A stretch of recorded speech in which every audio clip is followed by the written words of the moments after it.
Good news mga kaibigan na talaga namang ikatataas ng kilay ng mga tumutuligsa sa ating Pangulong Bongbong Marcos Jr. Lalong higit ng mga sumusuporta sa China dahil mapupunta na sa alanganin ang China sa nilagdaang batas ng ating Pangulong Bongbong Marcos Jr. Nito lamang kasi Nobyembre 8, 2024 nilagdaan ni Pangulong Ferdinand R. Marcos Jr. ang dalawang mahalagang batas na naglalayong palakasin ang soberanya ng Pilipinas sa mga katubigan nito, ang Philippine Maritime Zones Act at ang Philippine Archipelagic Sea Lanes Act. At ating pag-uusapan sa content na ito, ano ang mangyayari sa China sa lideratura ni Xi Jinping sa pag-aangkin ng teritoryo sa Pilipinas at ano ang magiging benepisyo ng batas na ito sa parating na Pangulo na si Pangulong Donald Trump, na talaga namang sigurado ikatutukan ni Trump ang ginawa ni Pangulong Bongbong Marcos Jr. sa bagay na ito. Halika, atin itong pag-usapan. Philippine Maritime Zones Act.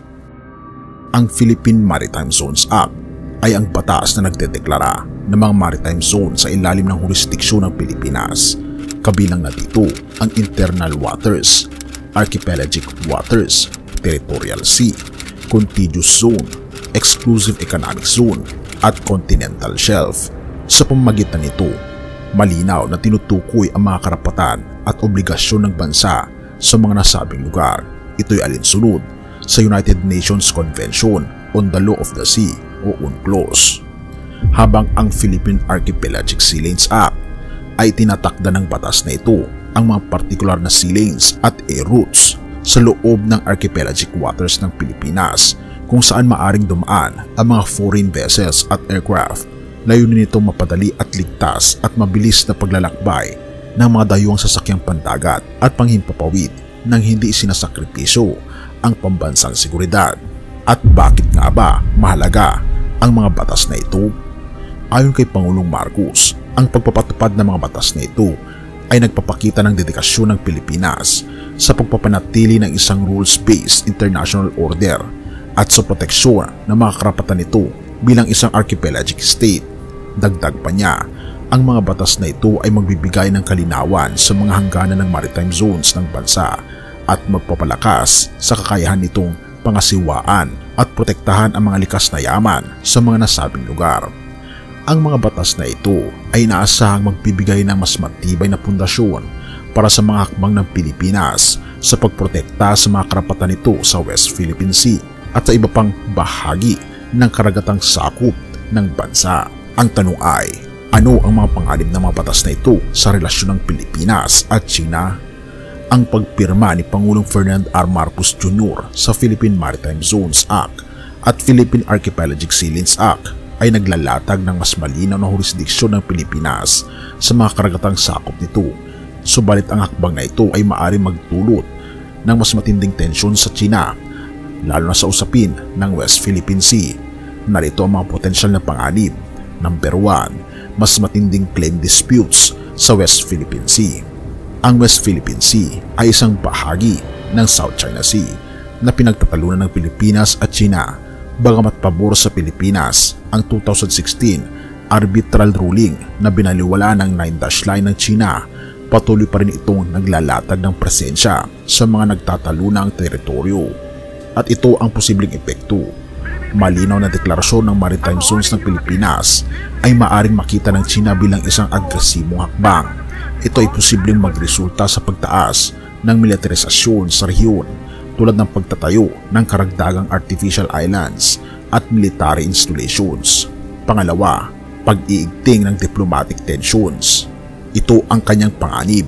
Ang pagpapasa ng batas na ito ay maaring magbunga ng mas mahigpit na posisyon ng China sa kanilang territorial claims. Maaring tumugon ang China sa pamamagitan ng mga diplomatikong hakbang tulad ng paglalabas ng protesta o pagkat ng ilang aspeto ng bilateral cooperation.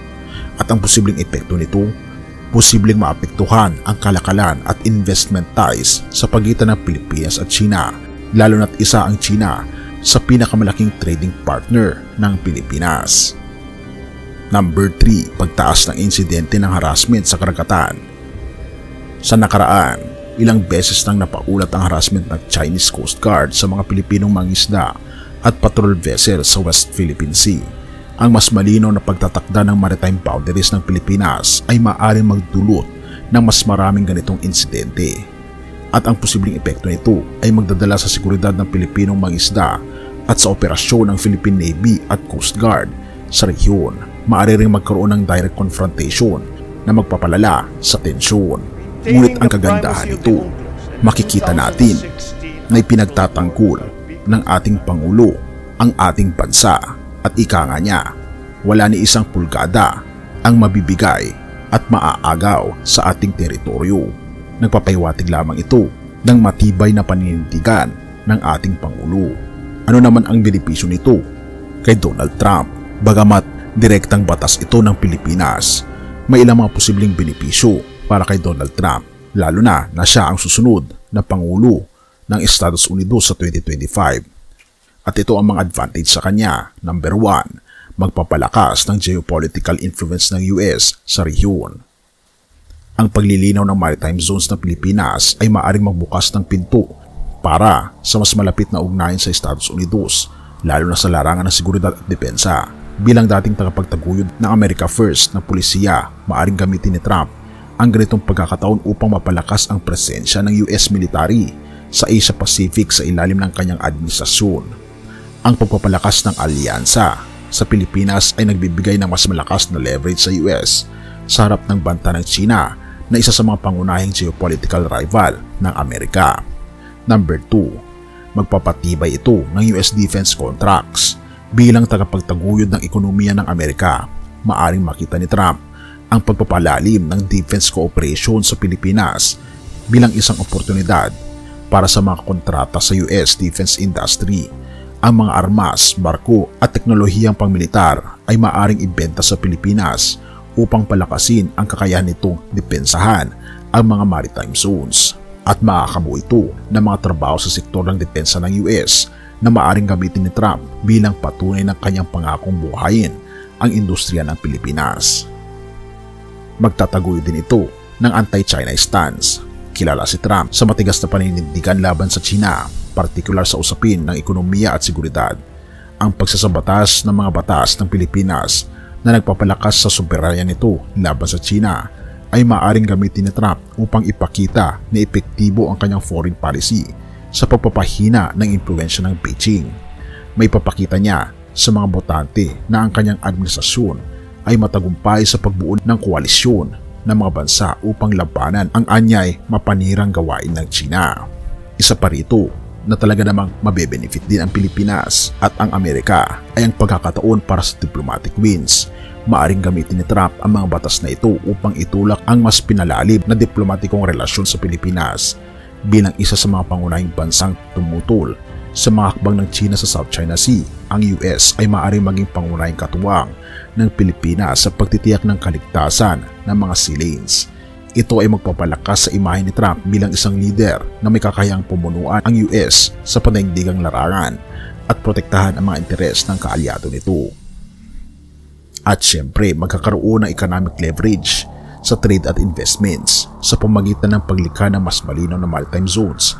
Ang Pilipinas ay maaaring maging mas kaakit-akit sa mga dayuhang mamumuhunan, kabilang na ang mga Amerikano, si Trump lalo, na kilalang bilang bilyonaryo na negosyante, at kilala rin sa pagbibigay diin sa economic growth na katulad ng ating Pangulo ay maaaring gamitin ito upang hikayatin ang mga kumpanyang Amerikano na mamumuhunan sa Pilipinas, lalo na sa sektor ng maritime at energy.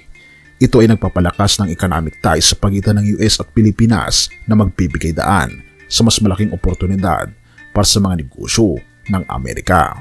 Ang pagsasabatas ng Philippine Maritime Zones Act at Philippine Archipelagic Sea Lanes Act ay hindi lamang mahalaga para sa Pilipinas, kundi may malawak na implikasyon din sa panaigdigang politika para kay Donald Trump. Ang ganitong mga hakbang ay nagbibigay ng oportunidad na palakasin ang geopolitics at economic influence ng United States sa rehiyon na nagdadala ng mga benepisyo na maaaring gamitin niya upang suportahan ang kanyang mga pulisiya at agenda sa harap ng domestic at international audience. At gayon din, na mabe-benefit tayong mga Pilipino dahil sa batas na ito. Daniel 2 verse 21, ang Diyos ang nagpapalit ng mga panahon at ng mga kapanahunan, nag-aalis ng mga hari at naglalagay ng mga hari. Ang pagsasabatas ng Philippine Maritime Zones Act at Philippine Archipelagic Sea Lanes Act ay isang makabulong hakbang sa pagtitiyak ng soberanya ng Pilipinas sa mga karagatang sakop nito. Subalit bilang mga Kristiyano, pinapaalalahanan tayo ng Biblia na sa kabila ng anumang hakbang ng mga tao o bansa, ang tunay na kapangyarihan at soberanya ay nagmumula sa ating Panginoong Diyos. Siya ang may hawak ng lahat ng bagay, ang mga hangganan ng lupa, ang mga alon ng dagat, at ang mga lider ng mundo. Sa gitna ng geopolitical tensions, ipinapaalala sa atin ng salita ng ating Panginoong Diyos na siya ang nagtatalaga at nag-aalis ng mga lider at bansa ayon sa kanyang dakilang plano. Ang mga batas at desisyong ito ay bahagi lamang na mas malawak na plano ng Diyos sa pagtupad ng kanyang layunin para sa kanyang bayan at para sa ating mundo. Mateo 24 verse 6. Sinabi ng ating Panginoong Hesus, makakarinig kayo ng madigmaan at mga lingaw ng digmaan. Huwag kayong mabagabag sapagkat kailangan mangyari ang mga bagay na ito. Ngunit hindi pa ito ang wakas. Ipinapakita nito ang mga kaganapan sa mundo. Tulad ng tensyon sa teritoryo, pagbabago ng pamunuan, ay mga tanda ng pagkilos ng ating Panginoong Diyos. Sa panahong ito, tayo tinatawag na magtiwala sa kanyang soberanya at magpatuloy sa panalangin para sa kapayapaan at katuparan ng kanyang mga layunin. Tayo manalangin. Ama naming Diyos makapangyarihan sa lahat, na aming dakilang tagapaglikha, ikaw ang nagtatakda ng hangganan ng mga dagat at lupa. Sa iyong kamay ay nakasalalay ang lahat ng bagay, mula sa pinakamaliit na patak ng ulan hanggang sa mga dakilang desisyon ng mga pinuno ng bansa. Kami nagpapasalamat sa mga hakbang na ginawa ng aming pamahalaan upang mapangalagaan ang aming soberanya. Subalit Panginoon, amin pong kinikilala na sa kabila ng mga batas at kasunduan, ikaw ang tunay na nagtataguyod ng kapayapaan at hustisya. Idinadalangin namin ang mga pinuno ng aming bansa, pati na rin ang mga lider ng iba't ibang mga bansa. Naway kanilang kilalanin ang iyong kapangyarihan at magpasakop sa iyong kalooban.